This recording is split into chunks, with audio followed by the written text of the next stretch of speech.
Well, my practice is split roughly 50-50 down the middle between private practice in the Edinburgh area and also specific work I do with armed forces veterans, also living in Edinburgh in supported accommodation.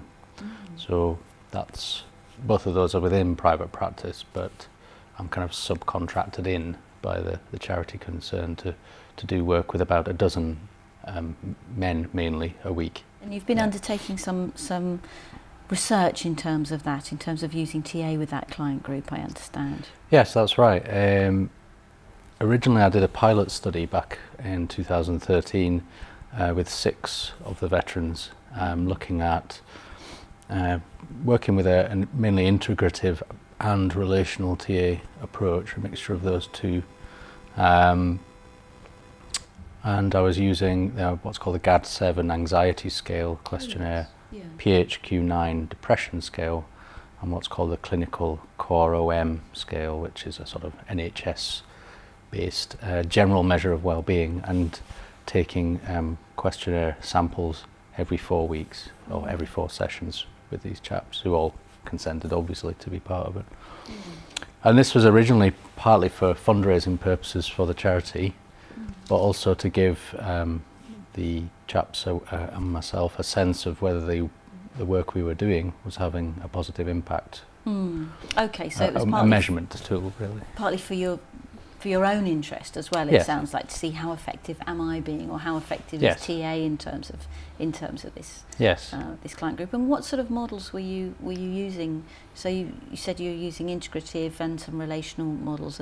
What specific TA models were you thinking about? I mean, there are a number of elements of the relational side and the integrative school, plus some neuroscience underpinning that I was using. So in terms of the main TA people I was referring to was Wendy Pomeroy, who wrote an article about the limbic system and post-traumatic stress disorder specifically as being a limbic system problem, where there's difficulty switching back from the limbic system back to neocortex control. And this roughly equates to switching back from a child ego state model back to an adult ego state function. So she kind of used the Bernian ego state model and combined that with some neuroscientific theory as well, and produced a model of trauma and also a treatment plan for working with people who've been through those experiences, which involves strengthening the adult ego state, stabilizing their day-to-day lives, they're rediscovering the resources that they once had before the trauma, but also some deconfusion work in terms of integrating the fragments that have been created by dissociation following the traumatic event. So Wendy Pomeroy was quite an important figure there, as was Stuttering as well. Judy Stuttering, Joe Stuttering, that's right, yeah. And she wrote 2 articles in 2006 and 2012, which continued that neat dovetailing of TA theory and neuroscience. Talked about trauma being stored in the subsymbolic mode, i.e. below adult, A2 adult ego state, in this sort of subsymbolic level of A0, A1, B1, P0, that sort of level. So those were the main TA theories. Obviously with the integrative stuff, there's a lot around satisfying relational needs, which is an Erskine Troutman model, I think. But also because of the level of disorder that some of these chaps were displaying, they had underlying personality problems as well. So a purely integrative TA approach, which is satisfying relational needs, wouldn't necessarily work, and particularly with the chaps who had more of an antisocial type presentation, they would have used that against me in the transference. So I needed to be more relational, more working in the transference than would be in the original model. All right, and what are the outcomes? Well, going back to the pilot study, the results from the 3 measures I used showed encouraging suggestions that after there was 16 sessions, anxiety, depression and overall well-being all improved significantly beyond what could be accounted for by non-therapeutic factors. So this is a measure called reliable change in statistics. So building on that, the charity decided to extend the psychotherapy program indefinitely, which is pretty unusual, being able to be paid to do indefinite amounts of long-term psychotherapy with people.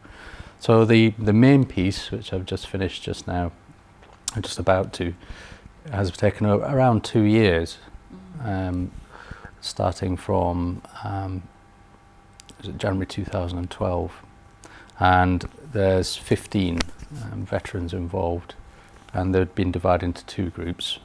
One group who've received around 24 sessions, and then a 52 session group. So a longer term group. Yes, and the same measures were used, but there was also what's called change interviews conducted, where it's like a semi-structured interview where we talk to the chaps, and they give their own perspective on how their lives have improved, and specific interventions, including some TA theoretical interventions that have improved their self-understanding and their ability to regulate their own experience. And the results have been really positive. Some have achieved what's called clinically significant change, i.e. they no longer merit a diagnosis of having PTSD. Wow. And the vast majority have achieved what's called reliable change, which is that positive improvement which could not be accounted for by any other factor apart from the therapy. So.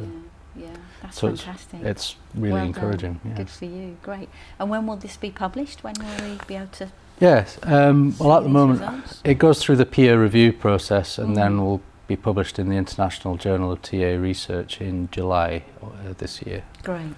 So the next couple of months it will be edited, trimmed and formatted, and thereafter it should be available online, which is of course free for anyone to sign up to. That's one of the advantages of it. You don't need to pay a fee as such, so you just need to log in and you have all that research at your fingertips. So.